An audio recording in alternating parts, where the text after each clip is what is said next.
నమస్తే. కేటీఆర్ కేసులో ఏం జరగబోతున్నది అన్నది ఇప్పుడు ట్రెండింగ్ టాపిక్గా మనకు అనిపిస్తున్నది. నేను పోతా అంటున్నాడు, పోను అంటున్నాడు. ఏసీబీ ఆఫీస్ దగ్గరికి పోయిండు, నేను లాయర్లు ఉంటేనే లోపలికి వస్తా అంటున్నాడు. ఏం జరుగుతున్నది? ఇంకొక వైపున ఇందులో పెద్ద ఎత్తున క్విడ్ ప్రోకో జరిగింది. గ్రీన్కో అనుబంధ సంస్థ అయిన ఏస్ నెక్స్ట్ జెన్ ఈ కార్ రేసు నుంచి ఎట్లా తప్పుకున్నది, ఎందుకు తప్పుకున్నది, దీని మీద ఇంకొక వైపున ఈడీ ఎంటర్ అయింది. ఫెమా కేసులు ఉల్లంఘనల కేసులు పెట్టిరు, ఇంకో కేసు నమోదయ్యే అవకాశం ఉంది అంటున్నారు. టోటల్గా ఈ వ్యవహారం అంతా ఈ కార్ రేసింగ్ చుట్టూ తిరుగుతున్నది, కేటీఆర్ అరెస్ట్ చుట్టూ తిరుగుతున్నది. సో మనం ఇంటర్వ్యూ చేసే టైం 10 o'clock, 10:30కి హైకోర్టులో కూడా విచారణకు రాబోతున్నది. మరి ఏం జరగబోతున్నది? హైకోర్టు పిటిషన్ని కేటీఆర్కి ఊరట కల్పిస్తూ ఎక్స్టెండ్ చేస్తుందా, లేదు వెకేట్ చేస్తూ కేటీఆర్ని అరెస్ట్ చేసుకోమని చెప్తుంది అన్నది మనం చూడబోతున్నాం. నా ముందు ఇదే అంశంపైన మాట్లాడడానికి, దీంతోపాటు ఇంకా రాష్ట్రంలో జరుగుతున్న రాజకీయ పరిణామాల మీద మాట్లాడడానికి తాడూరి శ్రీనివాస్ గారు ఉన్నారు, భారతీయ జనతా పార్టీ సీనియర్ నాయకులు. నమస్తే శ్రీనివాస్ గారు. రఘు, చాలా రోజుల తర్వాత. బాగున్నారా? బాగున్నాను, మీరు ఎట్లా ఉన్నారు? బాగున్నాను. సో మీలాంటి వాళ్ళు ఈ రాష్ట్రంలో కొంత మేరకు ప్రజల దగ్గరికి, ప్రభుత్వాలు కానీ లేదా ఎక్కడ ఈ సమాజంలో తప్పులు జరుగుతుంటే వాటిని ఎత్తి చూపడంలో చాలా యూట్యూబర్స్, మీలాంటి సోషల్ మీడియాలో, తర్వాత జర్నలిస్టులుగా కూడా ఒక దమ్ము ధైర్యం ఉన్న జర్నలిస్టులుగా మీరు ఎదిగి రావడం తెలంగాణలో చాలా గ్రేట్గా ఫీల్ అవుతుంది. ధన్యవాదాలు. సో ముందుగా నాకు ఇవాళ కనిపిస్తున్న టాపిక్స్లో కేటీఆర్ అరెస్ట్ అవుతారా లేదా, హైకోర్టు ఏం చెప్పబోతున్నది, ఈ క్విడ్ ప్రోకో ఏంటి, ఈ కార్ రేసింగ్ ఏంది, నాకేం సంబంధం లేదు, నేను బోను, లేకపోతే ఈ లాయర్లు ఏంది బోను, ఒక్కొక్క పెద్ద హైడ్రామా నడుస్తున్నది. సో మనకు రాజ్యాంగం ఉంది, చట్టం ఉంది, మీరు కూడా అడ్వకేటే, ప్రొసీజర్ ప్రకారంగా మనం ముందుకు వెళ్ళాల్సిందే.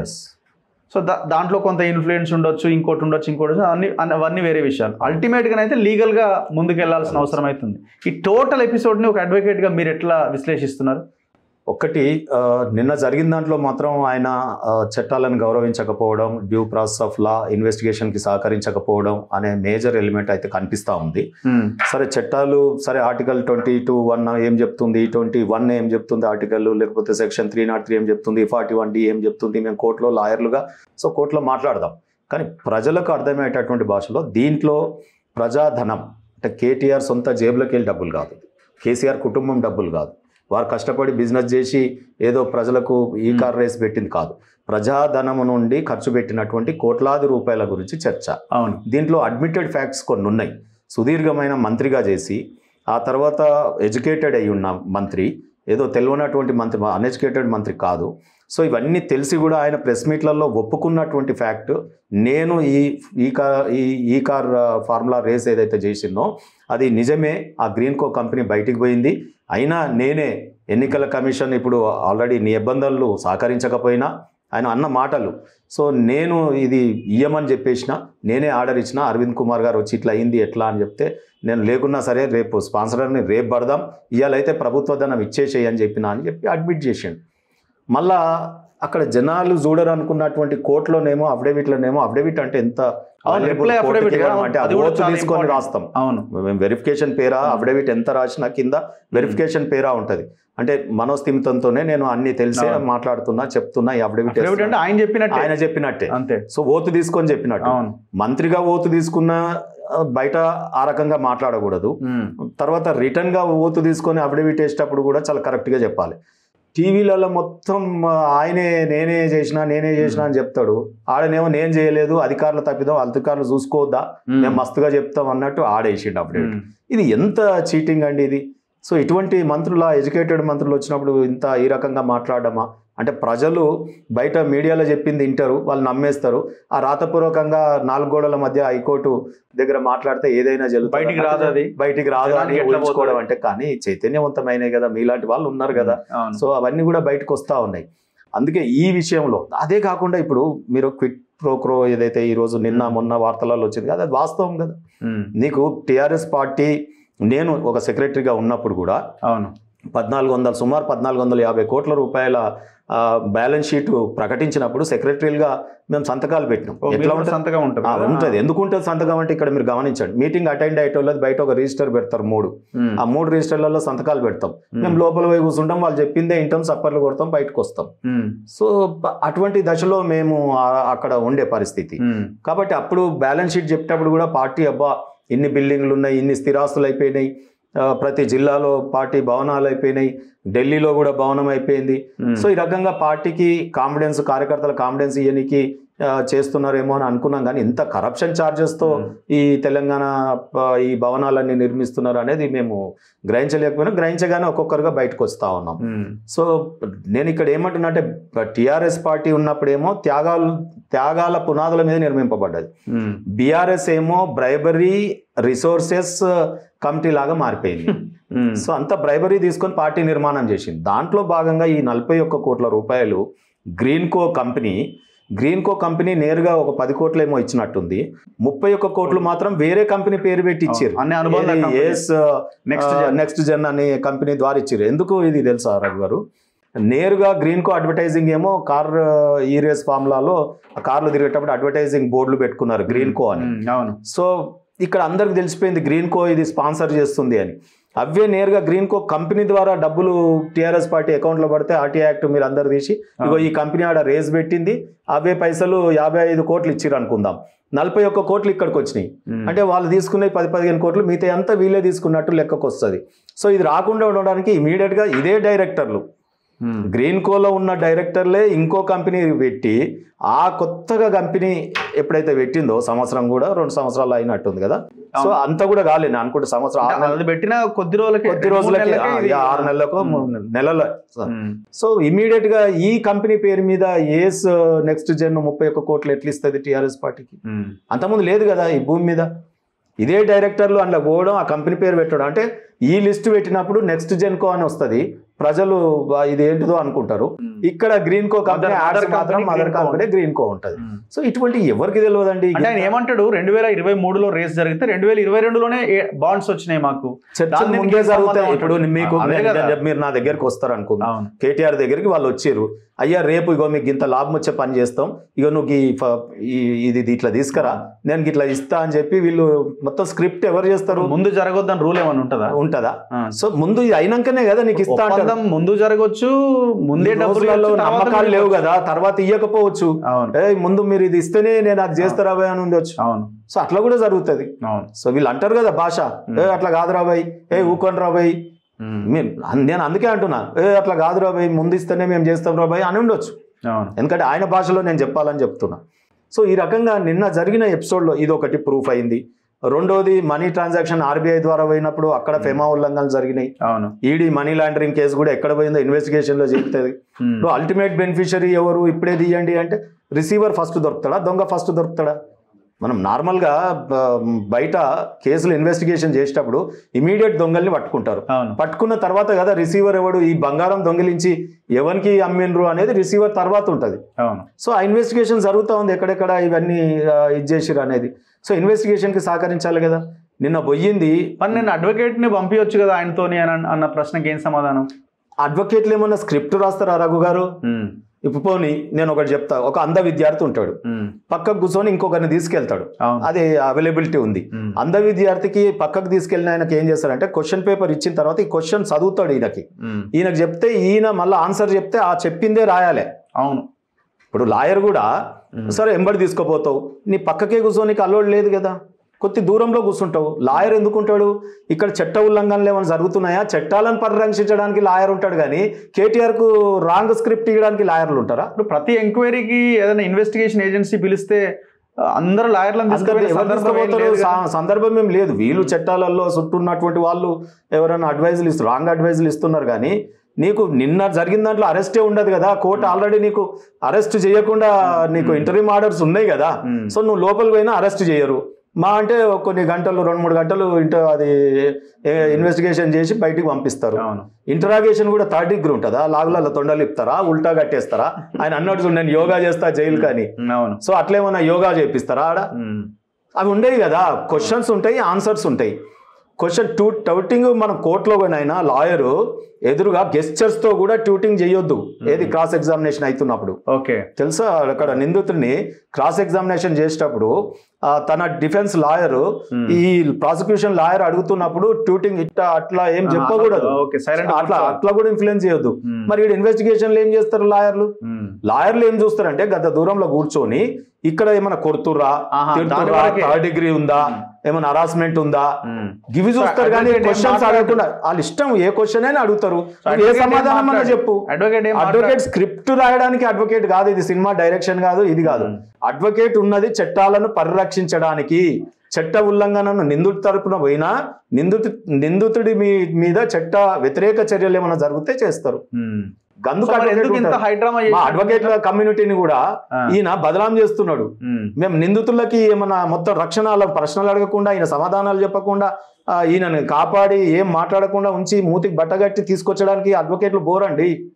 అడ్వకేట్లు చట్టాల పరిరక్షణకు ఉంటాం మేము. అంటే దేనికోసం ఈయన ఇంత హైడ్రామా చేసినట్టు? ముందు ఒకటి ఉన్నది చట్టాలలో ఆర్టికల్స్ ఏం చెప్తాయి, కాన్స్టిట్యూషన్ కానీ ఇవి కానీ లాయర్ని ఎంగేజ్ చేసుకోవడానికి సెక్షన్ 303 చెప్తుంది, ఇంకోటి 41D చెప్తుంది. We can engage A lawyer. ఎక్కడ కోర్టులలో కొట్లాడడానికి. మేము జైల్లో ఉన్నా పోయి కలుస్తుంటాం, లేదా బయట ఉన్నా కలుస్తుంటాం. బయట లాయర్ని నువ్వు మాట్లాడుకొని బట్టి కొట్టుకొని పో. ఓకే, నీకు అంతుంటే బయట లాయర్లు ఉంటారు కదా, అన్నీ రేపు ఏం అడుగుతుండొచ్చు, ఏం చేయొచ్చు, ఇక ఇప్పటి వరకు ఎఫ్ఐఆర్ గిట్లుంది, కోర్టులో అఫిడవిట్లు గివి వేసిన, ఇగో జరిగింది గిది, నిజాలుంటే కూడా లాయర్కి చెప్పుకోను సాటుగా. ఇప్పుడు చంపినోడు కూడా నేను అయ్యా ఇగో ఇట్లా పోయినా గాడగా కత్తి తీసుకున్నా, గిది ఇట్లా చేసినా క్షణికావేశంలో నన్ను బయట పడే అనుకున్నట్టు చెప్పుకుంటారు.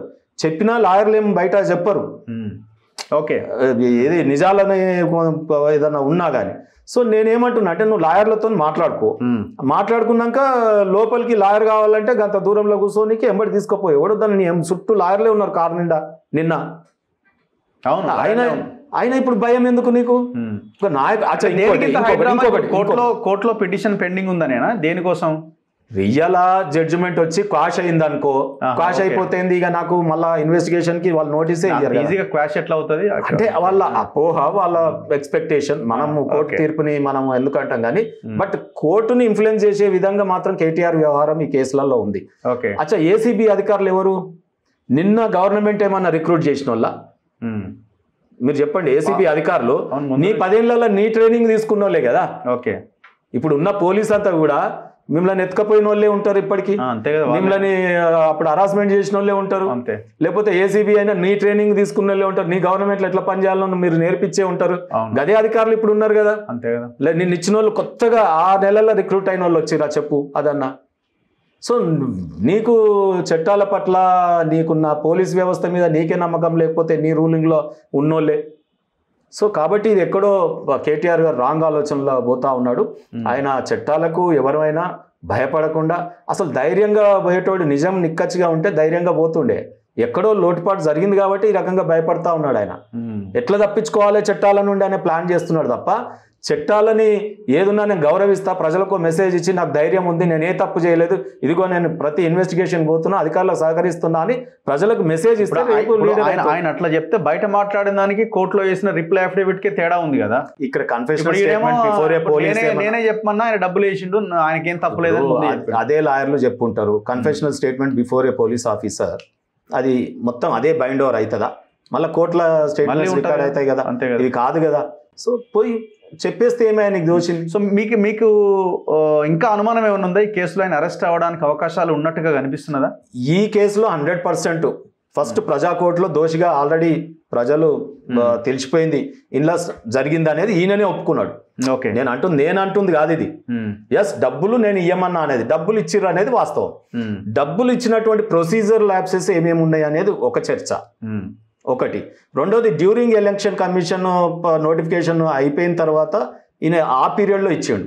అంటే మళ్ళీ అధికారంలోకి మేమేం వస్తామనే ఒక మదంతో ఒక రాజులాగా తీసుకున్నటువంటి నిర్ణయం అనేది ప్రజా కోర్టులో తేలిపోయింది. అవును.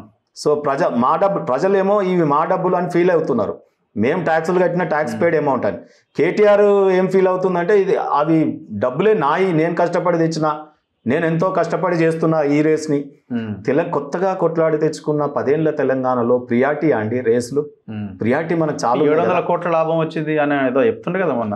అదే నేనేమంటున్నా అంటే 700 ఇండైరెక్ట్ లాభాలట బ్రాండ్ ఇమేజ్ కి. బ్రాండా తొక్క బ్రాండియా, ఇది ఏదో నాన్ స్టాపబుల్ ఏమంటారు mansion house brandy the promotion ఉంటుంది చూడండి.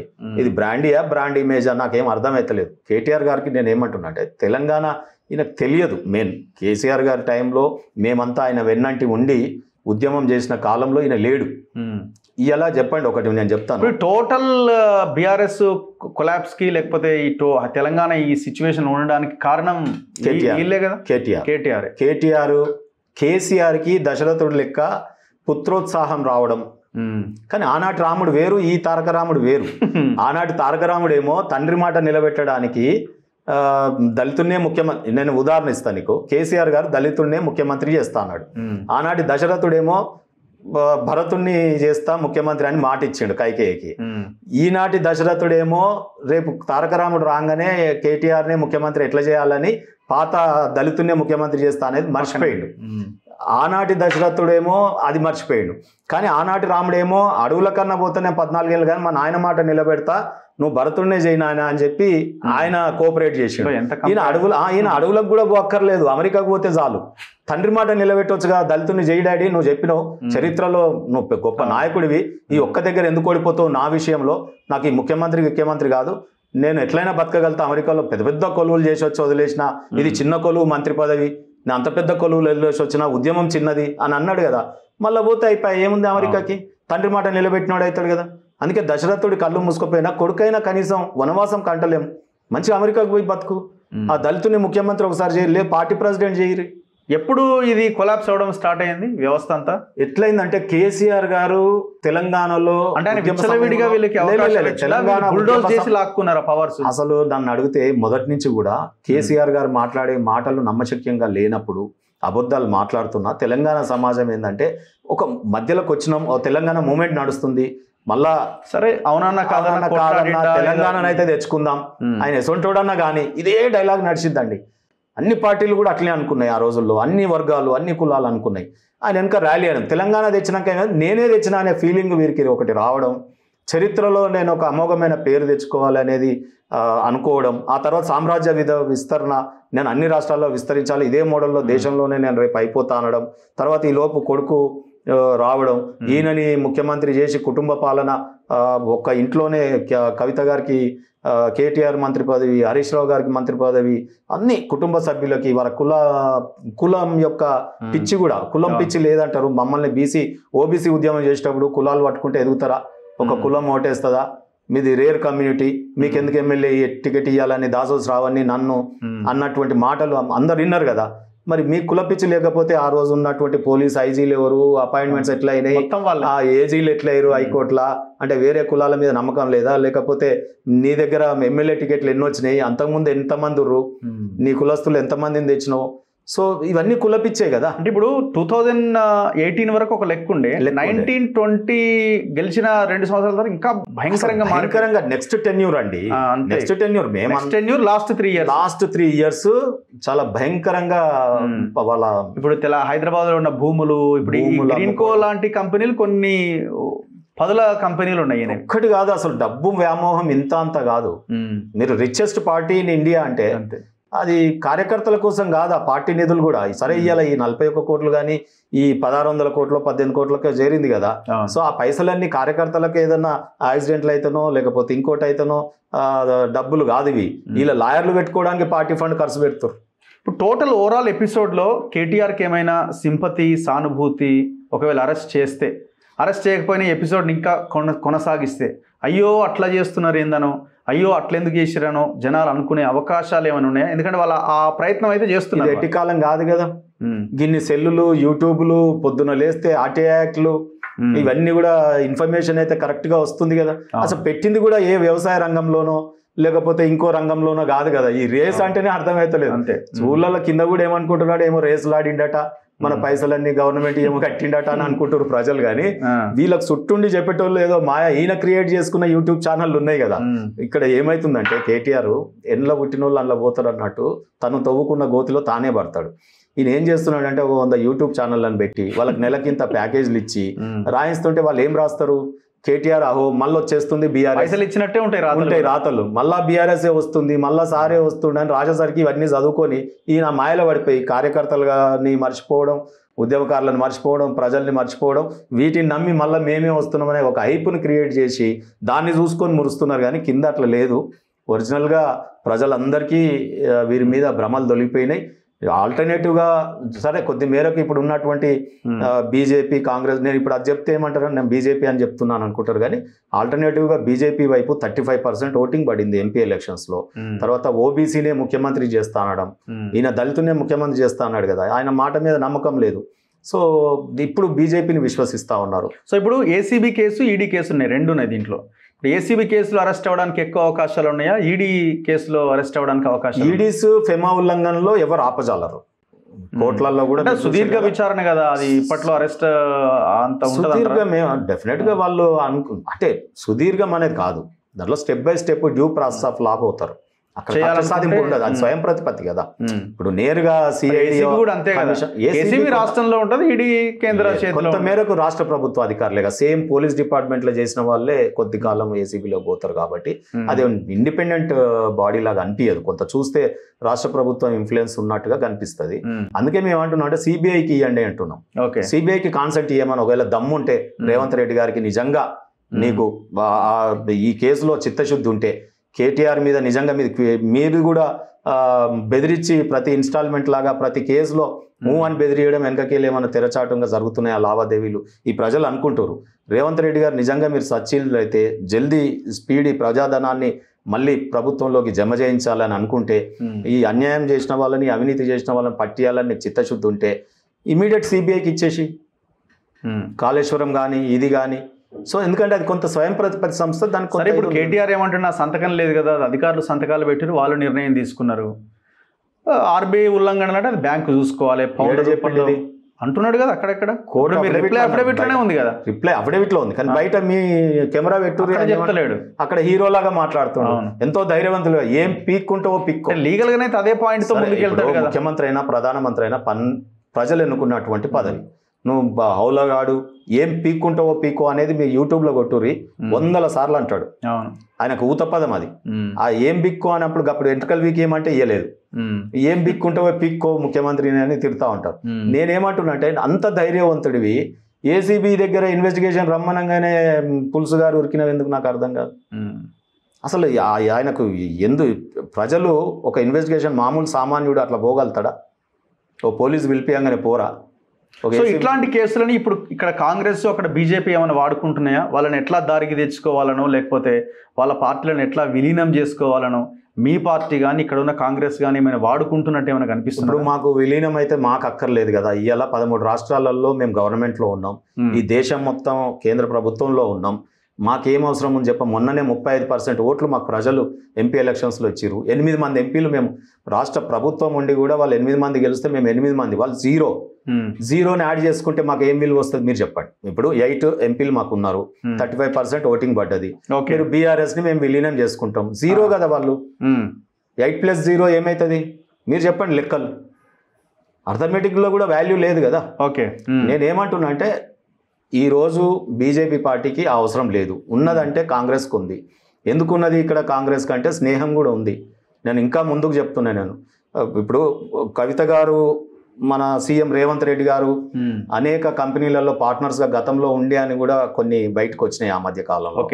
మీరు ఇప్పుడు మేము చేసేటటువంటి అమృత్ దాంట్లో గ్రీన్ ఏదో ఉందండి, అది సమ్ స్వచ్ఛ ఏదో ఉంది, అమృత్ టెండర్స్ స్వచ్ఛ ఏదో ఉంది. దాంట్లో ఎవరు మళ్ళీ రేవంత్ రెడ్డి గారి బావమర్దును కవిత గారు పార్ట్నర్స్ అని ఏదో విన్నాం వార్తలలో. సో ఏది కూడా అంటే until unless it is proved guilty అన్నట్టు. మరి ఇవన్నీ ఊహాగానాలు వస్తున్నాయి. ఎక్కడో మీరు లోపాయికారిగా ఇప్పుడు బీఆర్ఎస్ వాళ్ళు కూడా అంటారు మేము బీజేపీతో అవసరమైతే పొత్తుకెళ్లే అవకాశం ఉంటుంది ఫ్యూచర్లో అని. బీఆర్ఎస్ ఏ లీడర్ని కదిలించినా అదే ముచ్చట చెప్తున్నారు. సో మరి మీరేం రెడీగా ఏమంటున్నా అంటే రాజకీయాలు డైనమిక్స్ అండి, వాటితో మనకు సంబంధం లేదు. నేనేమంటున్నా అంటే రాజకీయాలు కాదుగా చర్చ. ఇక్కడ ప్రజాధనము 10 ఏళ్ళు వాళ్ళు ఎట్లా కొల్లగొట్టిరు, ఈ రోజు మీరు ప్రభుత్వంలో ఉన్నారు, ఆ జరిగిన ప్రజాధనాన్ని రివర్స్ తీసుకురాగలుగుతున్నారా, లేదా వాళ్ళకి శిక్షలు పడేటట్టు చేస్తున్నావా, చిత్తశుద్ధి ఉందా లేదా? కోర్టులోనే మన తాత్సారం తెలిసిపోయింది కదా. నువ్వు ఇప్పుడు ఈ కేసు పెట్టినావు, ఎఫ్ఐఆర్ చేసినావు, అయిపోయింది, పని చేతులు దులుపుకున్నట్టు ఉన్నది. సీరియస్ ఇన్వెస్టిగేషన్ ఏడుంది? రేపు నీకు జడ్జిమెంట్ వస్తుంది అనగా ఇవాళ ఇద్దరు కలిసి డబ్ల్యూడబ్ల్యూ లాగా డ్రామా చేస్తున్నారు కాంగ్రెస్ అండ్ బీఆర్ఎస్ కలిసి. చూద్దాం ఏం జరుగుద్ది అన్నది. అండ్ మరొక ప్రధానమైన అంశం, మీరు కూడా మోస్ట్ బ్యాక్వర్డ్ కమ్యూనిటీ, సరే మనం మోస్ట్ బ్యాక్వర్డ్ అనకూడదు, సో మన ఇంటలెక్చువల్ అనాలి, లేకపోతే బ్రిలియంట్ అనాలి, ఇంకోటి అనాలి. సరే ఇప్పుడు టెక్నికల్గా మనకు ఆ వర్డ్ ఉంది కాబట్టి దాని గురించి నేను మాట్లాడుతున్నా. మీరు గతంలో బీఆర్ఎస్లో ఉన్నప్పుడు ఈ ఎంబీసీ కార్పొరేషన్కి చైర్మన్గా కూడా వ్యవహరించారు. కల్వకుంట్ల కవిత జాగృతితో పాటు ఉన్న పూలే కమిటీకి మీరు కన్వీనర్ అనుకుంటా నేను అనుకోవడం. సో ఇప్పుడు మీరు రీసెంట్గా చూసారు కదా, కవిత గారు ఇందిరా పార్క్ దగ్గర ఒక మహాధర్నా చేపట్టారు. మరి అందులో మెజారిటీ సీనియర్లుగా ఉన్న బీసీ నాయకులు అయితే లేరు. మధుసూదనాచారి కానీ, బండ ప్రకాష్, దాసోజి శ్రవణ్, శ్రీనివాస్ గౌడ్, ఇట్లాంటి వాళ్ళైతే ఎవరు కనబడలేదు స్టేజ్ మీద. వీళ్ళే తమిళనాడులో అధ్యయనం కోసమని ఆమె కేసులో ఉన్నప్పుడు వెళ్ళొచ్చారు. మరి వీళ్ళు ఎవరిని పక్కన పెట్టి ఆమె నేను బీసీని అన్నట్టుగా ఒక ధర్నా చేసింది. ఇక్కడ రెండు, ఇది ఏ యాంగిల్లో మీరు చూడాలి? మీరు ఆ పార్టీలో పనిచేసి వచ్చారో, ఆమెతో కలిసి పనిచేసిరు ఆ కమిటీలో? నేనేమంటున్నా అంటే, వీరి అవినీతి ఛాయలు లేనంత కాలం మేము ఆ ఛత్రి కింద ఉన్నది వాస్తవం. ఎప్పుడైతే వీరి అవినీతి అంతా బయటపడుతుందో ఎంబడే మేము కళ్ళు తెరిచినాం, బయటకు వచ్చినాం. సో జనరల్గా ఆ గవర్నమెంట్ ఉన్నప్పుడు మాకు ఎక్కడ కనిపించలే. సో వాళ్ళు ఇప్పుడు అన్ని మాధ్యమాలలో మాకు కనిపిస్తున్నాయి, ఎవిడెన్సెస్ కనిపించినాయి కాబట్టి మేము ఆ పార్టీని వదిలేసి వచ్చినాం. రెండవది, కవిత గారు బీసీ రాగం ఎత్తుకున్నారు కదా. బీసీ రాగంలో నేను ఒకటే చెప్తాను, ఇది టీఆర్ఎస్ పార్టీ స్టాండ్ ఏంటి ఫస్ట్ కనుక్కున్నదా? ఆమె టీఆర్ఎస్ పార్టీ సభ్యురాలే కదా. టీఆర్ఎస్ పార్టీ బీఫామ్ మీద ఎమ్మెల్సీ అయింది కదా. సో ఫస్ట్ ఆమె ఏం అడగాలి? ఒక తండ్రిగా కూతురుగా చెప్పి నేను ఈ ఉద్యమం తీస్తున్నా, మరి దీని మీద నీ స్టాండ్ ఏంది డాడీ, నీ సలహా ఏంది అని తీసుకొని బయటకు వచ్చినావా? లేదు బీఆర్ఎస్ పార్టీ స్టాండ్ తెలుసుకొని వచ్చినావా? ఒకవేళ బీఆర్ఎస్ స్టాండ్ ఓబీసీలకు ప్రో అయితే ఫస్ట్ గతంలో జరిగిన తప్పులకు క్షమాపణ చెప్తున్నావా? ఏం తప్పులు అని మీరు అనొచ్చు. మరి ఆనాడున్న 34%ను 18%కు స్థానిక సంస్థల్లో కుదించినావు కదా. అవును, మరి అది ఎందుకు కుదించినావు? మరి దానికి ఎవరు బాధ్యులు? ఇవాళగా 30-40 వేల మంది స్థానిక సంస్థలలో వచ్చుంటే ఇవాళ వాళ్ళు రాజాధికారం వైపు ఓబీసీలు వచ్చేదే కదా. అవును, మరి అన్యాయం, తీరని అన్యాయం నీ దగ్గర జరిగింది. రెండోది, ముస్లిం రిజర్వేషన్ పెట్టినావు. నువ్వు ఆ రోజు ఉన్నటువంటి నువ్వు చెప్తే నే కమిషన్తో రిపోర్ట్ తెచ్చుకొని ముస్లిం రిజర్వేషన్ చేసినావు. ఆ రోజు బీసీ బిడ్డలు మామూలు కూడా తప్పులు చేసారు. ఆ రోజు కమిషన్ ఎట్లా చేసినంటే ఫస్ట్ మొదటిది మోసం బీసీలకు. ఎందుకంటే మీ దగ్గర నేను ఇటువంటి టెక్నికల్ పాయింట్స్ కూడా చెప్తున్నా. మొదటి అసెంబ్లీలో మొదటి తీర్మానం బీసీ కమిషన్ని చట్టాన్ని మార్చి యాక్ట్ వేరే చేసినారు. ఏం చేసినారు? అంతకుముందు రిటైర్డ్ హైకోర్టు జడ్జి కానీ, లేకపోతే హైకోర్టు జడ్జి కానీ, ప్రజెంట్ హైకోర్టు జడ్జి కానీ, లా ఫ్రాటర్నిటీ నుంచి లీగల్ తెలిసిన వాళ్ళని నియుక్తం చేయాలనేది కొన్ని ఉండే క్లాజెస్. ఈయన ఏం చేసినాడు? చట్టాన్ని అదంతా రద్దు చేసి బీసీ కమిషన్ చట్టం ఎవరినైనా సామాజికవేత్తల్ని పెట్టవచ్చు. అక్కడే ఏమైపోయింది? నేను చెప్తేనే మనుషులను భయపడేటోళ్ళు. ఇప్పుడు కమిషన్ అంటే ఎట్లుండాలి రఘు గారు? మీరు ఒక ఓబీసీ ఉద్యమాన్ని సపోర్ట్ చేస్తుంటారు కాబట్టి చెప్తున్నా. ఒక స్ట్రాంగ్ హైకోర్టు జడ్జో, హైకోర్టు రిటైర్డ్ జడ్జో ఉంటే కేసీఆర్ గారు అపాయింట్మెంట్, అయ్యా మాకు బీసీ కమిషన్కు గివి వినతులు వచ్చినాయి, ఈ అట్రాసిటీస్ జరిగినాయి, గివి జరిగినాయి, వీటి మీద నిర్ణయం ప్రభుత్వాన్ని సూచిస్తున్నాం, అపాయింట్మెంట్ ఇవ్వనంగానే ఏమవుతుంది? ఆయనకు రెస్పెక్ట్ ఇస్తూ ఇవ్వాల్సి వస్తుంది. ఈ వీళ్ళైతే ఏమవుతుంది? ఈయన పిలిచినప్పుడే ఉరుకుతారు, ఈయనకు అనుకూల తీర్మానాలే ఇస్తారు. అట్లా మాకు ముస్లిం రిజర్వేషన్ అనేది ఈ తెలంగాణ వచ్చిన తర్వాత బీసీల పర్సంటేజ్కి వెళ్ళే వాళ్ళకి పోయింది. ఇప్పుడు ఈ ఉన్న పర్సంటేజ్లో ఈ 23లో కూడా మైనార్టీస్కే ఎక్కువ రిజర్వేషన్ పోయినాక మిగతాది ఏమున్నది చెప్పండి. సో అందుకే మా 18% రిజర్వేషన్ చేసినందుకు స్థానిక సంస్థలలో క్షమాపణ చెప్పు. బీసీ కమిషన్కి రాజ్యాంగబద్ధత లేకుండా చేసి దాని కోరల్ బీకేజ్ కూర్చోబెట్టినట్టుగా బీసీ కమిషన్ నిర్వీర్యం చేసినందుకు క్షమాపణ చెప్పండి. నేను ఈ మాట ఎందుకంటున్నా అంటే, మేము అక్కడ నేషనల్ బీసీ కమిషన్ ఎన్సీబీసీకి రాజ్యాంగబద్ధత కల్పించినదిగా కేంద్ర ప్రభుత్వం 75 ఏళ్లలో ఎవరు చేయింది మేము చేసినాం. ఆ తర్వాత నీ క్యాబినెట్లో బీసీ మంత్రులు ఎంతమంది ఉండే? ఎందుకు జనాభా ప్రాతిపదికన ఆ రోజు మీరు ఇయ్యలేదు? ఆ రోజు మీరు తండ్రి దగ్గరికి పోతున్నారా లేదా? నువ్వు ఓడిపోతే ఎంబడే నీకు ఎమ్మెల్సీ ఉద్యోగం వచ్చింది కదా. మా వినోదాన్ని ఓడిపోతే కూడా ఎంబడే నీకు ఉద్యోగం మినిస్టర్ హోదా వచ్చింది కదా. ప్రణాళిక సంఘం రాజ్యసభ మెంబర్ మా సంతోష్ అన్నకి ఇచ్చిరు కదా. కేటీఆర్కో మంత్రి పదవి, హరీష్ అన్నకో మంత్రి పదవి ఇచ్చిరు కదా. అనేక అధికార కీలకమైన పోస్టులలో మీరు మీ చుట్టాలని బంధువులని పెట్టుకున్నారు కదా. మరి అప్పుడు ఓబీసీలు బంధువులు కాదేదా? తర్వాత అవుతారా? మీకు దళిత బంధు బీసీ బంధులు ఓన్లీ పల్లి బఠానీ లాగా మాకు ఏదో డబ్బుల గురించే ఉన్నామా? ఆ రాజ్యాధికారంలో వాటా ఎందుకు ఇవ్వలేదు? అవి కూడా లేవు కదా. ఇక ఇంకా ఒక పెద్ద కుట్రని నేను మీ వేదిక ద్వారా మన తెలంగాణకి నేను తొలివేలుకు ఇస్తాను. ఈరోజు నిజమైన మోసం రాజ్యాధికారంలో బీసీ బిడ్డలు ఎదగకుండా ఈ తెలంగాణ రాష్ట్రంలో కుట్రలు ఈనాటివి కాదు, ఉద్యమం నుంచే ఆయన మొదలుపెట్టిండు కేసీఆర్ గారు. నీకు విజయశాంతి గారి పార్టీ ఉండే గుర్తుందా? ఆమెను పిలిచేసి ఇంకో దుకాణం అవసరమా అమ్మ, మనం ఈ రెండు కలిసి పోదాం, లేకపోతే నీకు తెలంగాణ ద్రోహి ముద్రేస్తాం, నువ్వు పార్టీని విలీనం చేయి. ఒక తిమింగలం చిన్న చేపల్ని మింగినట్టు విజయశాంతిని మీ పార్టీని మింగేసినావు. ఆ తర్వాత ఆమెను ఏం చేసినామో శంకరగిరి మాన్యాలు తెలుసు కదా. ఆ తర్వాత ఒక టైగర్ అనిపించుకున్న నరేంద్ర అండి, ఆయన టైగర్ నరేంద్ర ఉన్నప్పుడు ఈయన ఏడున్నాడు? అటువంటి టైగర్ నరేంద్రని పార్టీ మంచిగా నిర్మాణం చేస్తుంటే, ఒక సైనికులని తీర్చిదిద్దుతుంటే ఆయన మొత్తం ఆ పార్టీని విలీనం చేయి, ఇంకోటి అవసరమా అని చెప్పి నువ్వు ఆ పార్టీని విలీనం చేసుకున్న తర్వాత నరేంద్ర గారిని శంకరగిరి మాన్యాలు పట్టించినావు కదా. సరే ఇవన్నీ పోని, నీకు మొత్తం తోడై గురువై నిలిచినటువంటి జయశంకర్ గారికి రాజ్యసభ మెంబర్ ఇచ్చినవా? మీరు అనొచ్చు మనం పవర్లో ఉన్నామా? యూపీఏలో పవర్ ఎవరున్నారు? అందరూ అనుకుంటారు 10 ఏళ్ళ గవర్నమెంట్. 10 ఏళ్ళ గవర్నమెంట్ ఎట్లయితుంది? వైఎస్ఆర్ ఉన్నప్పుడే కదా మనం గవర్నమెంట్లో ఇక్కడ చేరినాం. రాష్ట్రంలో 6 మంత్రులు, మీ అల్లుడు హరీష్ రావు గారు ఎమ్మెల్సీ కాకుండా మంత్రి పదవి ఇచ్చుకున్నావు ఆయన చుట్టం కాబట్టి. ఆయన నరసింహారెడ్డి కూడా అప్పుడు ఎమ్మెల్యే కాదనుకుంటా? లేదు, కాదనుకుంటా. ఓకే, ఎమ్మెల్సీ ఎమ్మెల్యే కాదనుకుంటా. సో ఆ రకంగా చేసుకున్నావు కదా, మరి గవర్నమెంట్లోనే ఉన్నావు కదా నువ్వు. సో ఆ యూపీఏలో నువ్వు 10 ఏళ్ళు ప్రభుత్వంలో ఉన్నప్పుడు ఇన్ఫ్లుయెన్స్డ్ లీడర్వి కదా, కేంద్ర మంత్రిగా కూడా చేసినావు కదా. ఆయన గవర్నర్ పోస్టు యూపీఏ ద్వారా జయశంకర్ గారికి ఇప్పించచ్చు కదా. లేదు, ఒక రాజ్యసభ మెంబర్ చేయొచ్చు కదా, పెద్దల సభకు పంపొచ్చు కదా. ఇవాళ బీజేపీ ఆర్ కృష్ణన్ అని రాజ్యసభకు పంపినట్టు ఒక ఓబీసీ మూమెంట్లో ఉన్న వాళ్ళని పంపొచ్చు కదా. లేదు, విద్యాసాగర్ ఉండే మనకు ఇరిగేషన్లో ఆయనని ఏమన్నా చేసినావా? ఇంతెందుకు మా వి ప్రకాష్ అన్న గొంతు తీసుకొని ఇప్పుడు ఆ పార్టీని సపోర్ట్ చేస్తాడు, కానీ ఆయనకు జీవో కార్పొరేషన్ చైర్మన్ చట్టసభలలో పోవాల్సిన ఆయనని 2 ఏళ్ళు 1 ఇయర్ ఎక్స్టెన్షన్, తర్వాత అపాయింట్మెంట్లు ఇవ్వకపోవడము, తిరగడము, మళ్ళీ తర్వాత రెన్యూ చేయడము. ఇవాళ దాసోత్సరావు అని రేర్ కమ్యూనిటీ అని ఎమ్మెల్యే టికెట్ ఇవ్వకపోవడము. ఇవాళ బూర నర్సన్న డాక్టర్ ఏం తప్పు చేసిండండి? ఈటల రాజేందర్ గారు బయటకు వెళ్ళగొట్టి అంత బీసీలను అదే అంటున్నా నేను.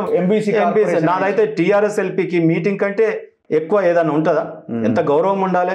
100 మంది ఎమ్మెల్యేల ముందు, నువ్వు 10 మంది ఎంపీల ముందు, జడ్పీ చైర్మన్ల ముందు ఆ మీటింగ్లో నన్ను లేపి నమస్తే తాడూరు శ్రీనివాస్కి ఒక్కటే ఇక లాస్ట్ ఒకటి బాకీ ఉన్నా అని కులాలను మోసం చేస్తూ ఒక స్టేట్మెంట్ ఇచ్చినావు. తాడూరు శ్రీనివాస్ ఇప్పటివరకు చట్టసభలో ముఖం చూడని కమ్యూనిటీలో పుట్టిండు. ఈ కులాలకు కూడా ఇవ్వాలన్నాయా? అది కుమ్మర, పద్మశాలి, రజక, మంగ, నాయ బ్రాహ్మణ, అగో వీళ్ళందరినీ చట్టసభలో మనం తీసుకురావాలి.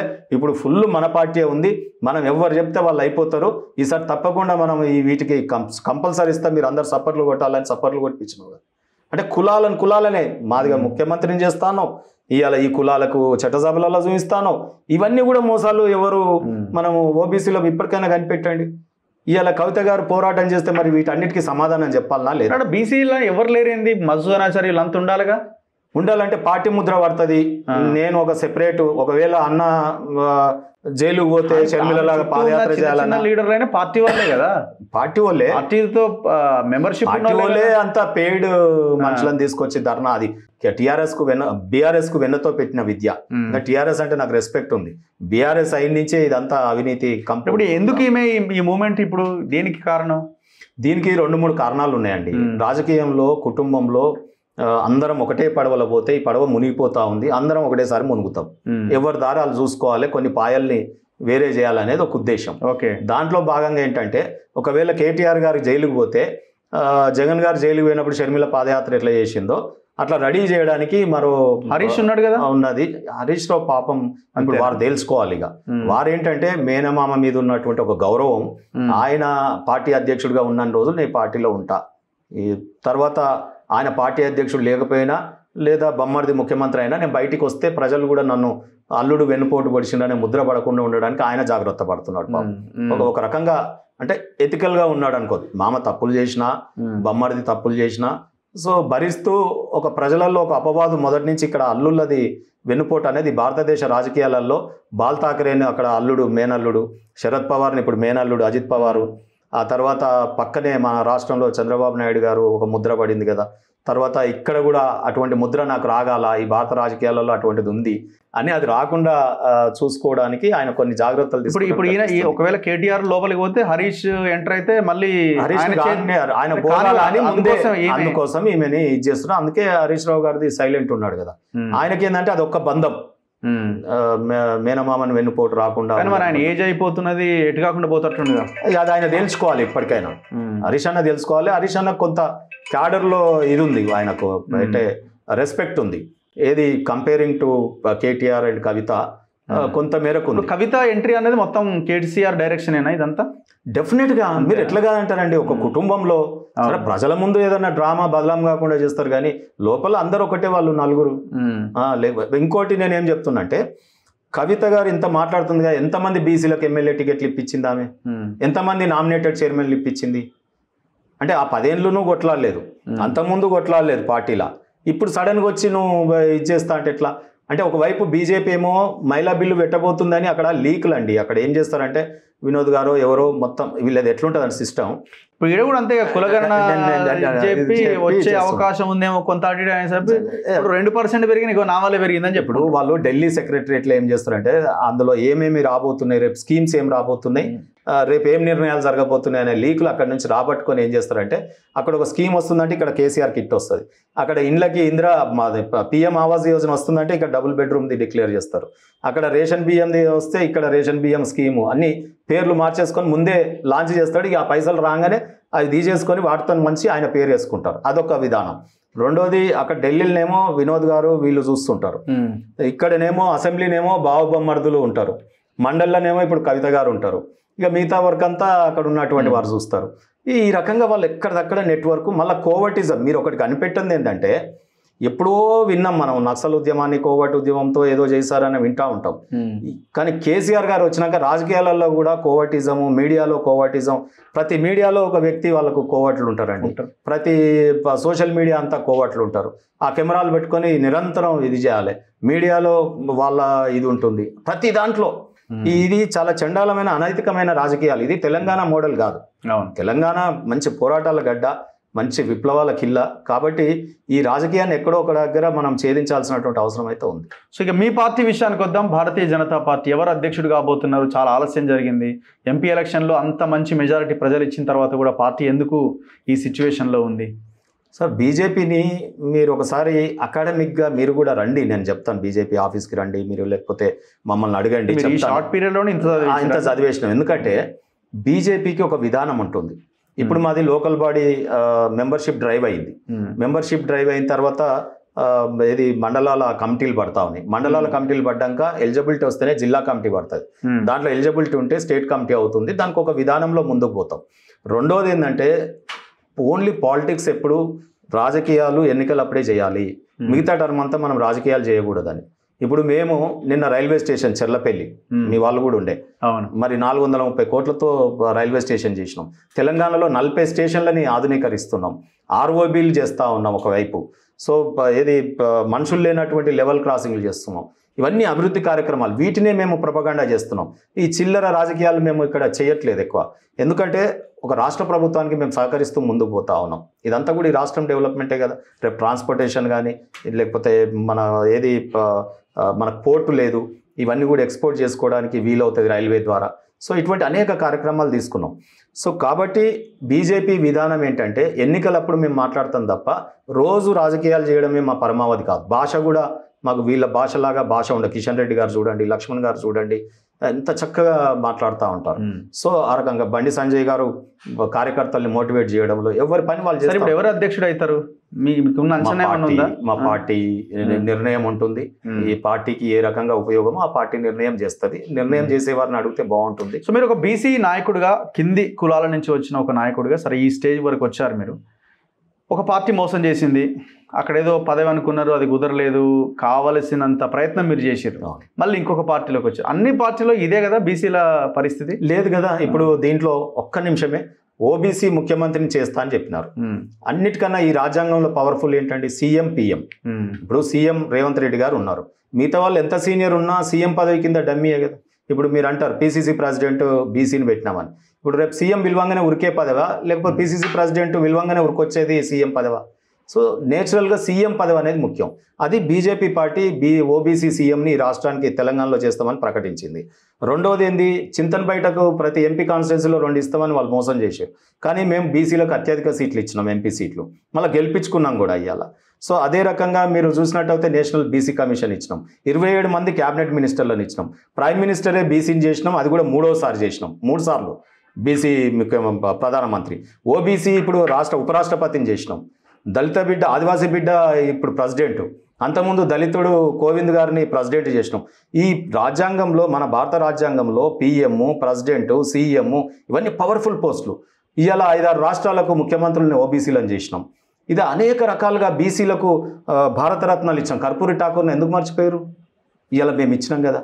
సో ఇటువంటివన్నీ కూడా మేము ఓబీసీలకు ఎక్కడెక్కడ అన్యాయం జరిగిందో అవన్నీ అడ్రస్ చేస్తుంది. కాబట్టి ఇప్పుడు ఓబీసీలు ఆల్టర్నేటివ్గా ఓబీసీలు మాదిగలు మందకృష్ణ మాదిగ రూపంలో, ఇవాళ ఆర్ కృష్ణయ్య రూపంలో ఓబీసీలు వీళ్ళంతా జాతి నాయకులు కదా, చాలా ఎంత తీవ్రమైన ఉద్యమాలు చేసినటువంటి వాళ్ళు కూడా ఇవాళ మా బీజేపీ పార్టీ తీసుకున్న నిర్ణయాల పట్ల వారు హర్షం వెలిపిస్తున్నారు కదా. సో కాబట్టి రాబోయే కాలం అంతా ఎస్సీలైనా ఎస్టీలైనా ఇవాళ ఓబీసీలైనా మాకు ఓన్లీ బీజేపీ పార్టీయే మేలు చేస్తుందనే ఉద్దేశంతో ఇక్కడ ర్యాలీ అవుతున్నారు. అందుకే ఈ బీజేపీని నిలువరించడానికి కవిత గారి రూపంలో ఓబీసీ ఉద్యమాన్ని కేసీఆర్ ముందేసుకున్నాడు. రేవంత్ రెడ్డి గారు కులగణన అనేది ముందేసుకోవడం. ఈ కులగణనలో కూడా కింద ఒక విషయం చెప్తా ఉన్నాను, ఇప్పటివరకు నాదే ఇంటికి రాలేదు, మా ఇంటికి రాలేదు. రెండోది అలా పెన్సిల్తో రాస్తా ఉన్నారు, మళ్ళీ వాళ్ళ చేతిలో రబ్బర్లు ఉన్నాయి. అంటే ఇక్కడ ఓబీసీ అని రాగానే బయటికి పోయి వాళ్ళు ఓసీ చేస్తే ఎట్లా, ఎవరు దిక్కు? ఈ లోపభూయిష్టాల మీద చర్చ రాకుండా కేటీఆర్ గారు రేవంత్ రెడ్డి గారు మొత్తం అసెంబ్లీలో నా కేసు మీద చర్చ చేయంటారు. ఇదంతా పబ్లిక్ డొమైన్ లో పెట్టి ఎవరి డీటెయిల్స్ వాళ్ళు చూసుకునేలాగా చెయ్యాలి. ఎందుకంటే తప్పకుండా 60 కంటే ఎక్కువ పర్సెంటేజ్ ఉన్నారండి. 60, 100%, 56% లెక్క తేల్చారు. 51 నుంచి 55 మధ్యలో కుదిచ్చే ప్రయత్నం అందరూ ఊతపదం లాగా మనం అంటుంటాం డిమాండ్, అదే డిమాండ్ని ఫిక్స్ చేస్తున్నారు. కానీ 100% మనం 60-65% ఉంటాం. సో అది రాకుండా ఉండడానికే ఇదన్నీ కార్యక్రమాలు ఇవ్వాలి. సో అందుకనే చాలా తీవ్రమైన ఉద్యమం. ప్రతి ఏ గ్రామం పోండి ఏం చర్చ జరుగుతుంది తెలుసా? 10 మంది పిల్లలు కలిస్తే ఎన్ని రోజుల మనం వాళ్ళ ఓట్లేసి మనం బతికేది, మన ఓట్లు మనం వేసుకుందాం అనే ఉద్యమం, చర్చలు ఇవన్నీ జరుగుతున్నాయి. వీటిని హైజాక్ చేయడానికి మరొక్కసారి ఇప్పుడు తెలంగాణ ఉద్యమంలో ఏం జరిగింది?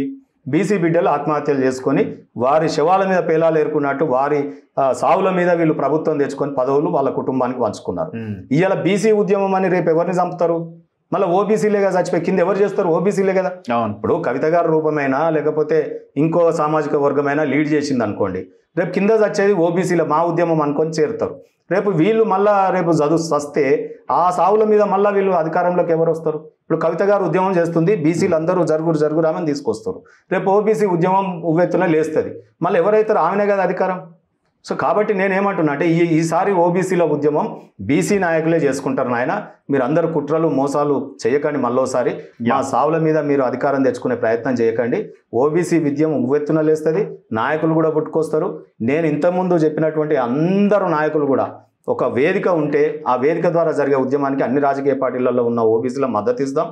అందులో ముఖ్యంగా బీజేపీ ఓబీసీ ముఖ్యమంత్రిని చేస్తూ ఉంటుంది కాబట్టి వారికి అనుగుణంగా కూడా మనం కొంత మేరకు వారి సపోర్ట్ తీసుకొని కేంద్ర ప్రభుత్వ సహకారం తీసుకొని ఉద్యమాన్ని ఉవ్వెత్తున లేపుదామని నేను ఓబీసీ నాయకుడిగా నేను డిమాండ్ చేస్తాను. Anyway thank you very much. ఇంకా చాలా అంశాలు ఉన్నాయి, మనం నెక్స్ట్ ఇంటర్వ్యూస్ లో మనం ఒక్కటి లాస్ట్ మీకు చెప్తాను. ఇవాళ విగ్రహం మీద గొడవ అవుతుంది మొత్తం రాష్ట్రం, తెలంగాణ తల్లి విగ్రహం మీద. వాళ్ళేమో కాంగ్రెస్ తల్లి అంటారు, వీళ్ళేమో తెలంగాణ తల్లి అంటారు. ఈ ఊహజంతమైన విగ్రహాల మీద ఇంత చర్చ జరుగుతుంది కదా. సాకలైలమ్మ ఎవరండి? జయశంకర్ గారు ఎవరండి? ఊరూరు విగ్రహాలు పెట్టాలంటుంది కదా తెలంగాణ తల్లి. ఇప్పుడు నీ రూపంలో ఉన్న విగ్రహాన్ని నువ్వు పెట్టాలంటున్నావు, వారి రూపంలో ఉన్న విగ్రహాన్ని వాళ్ళు పెట్టాలంటున్నారు. కానీ మేమేమంటున్నాం తెలంగాణ ప్రజలుగా? జయశంకర్ విగ్రహాలు ఊరూరుకు ఉండాలి, ఓబీసీ బిడ్డ. చాకలైలమ్మ ఓబీసీ బిడ్డ, ఉద్యమాలు ఉండాలి. మన దొడ్డి కొమరయ్య విగ్రహం ఊరూరుకు ఉండాలి. ఇలాంటి ఎంతో మంది ఓబీసీ నాయకులు ఉన్నారు. మొల్లమాంబ విగ్రహం నల్గొండలో పెడితే ఇవాళ ఎంత అరిగోసపడుతూ ఒక విగ్రహం పెట్టుకోవాలంటే ఉద్యమాలు జరుగుతా ఉన్నాయి. ఆలయాలు తీసేసారు కదా. సో ఈ రకంగా విగ్రహాలు అంటూ పెట్టాలంటే ఊరూరికి ఇటువంటి చైతన్యమూర్తుల విగ్రహాలు రావాలని చెప్పి చేస్తున్నాం. రేపు ఓబీసీలం కూడా ప్రతి ఊళ్ళలో ఇటువంటి ఉద్యమాలు లేవదీయాలి, మన విగ్రహాలు పెట్టాలని డిమాండ్ చేస్తాం. Anyway thank you very much Srinivas గారు, థ్యాంక్ యూ. ఇది భారతీయ జనతా పార్టీ సీనియర్ నాయకులు తాడూరి శ్రీనివాస్ గారితో స్పెషల్ ఇంటర్వ్యూ చూస్తూనే ఉండండి మన తొలి వెలుగు.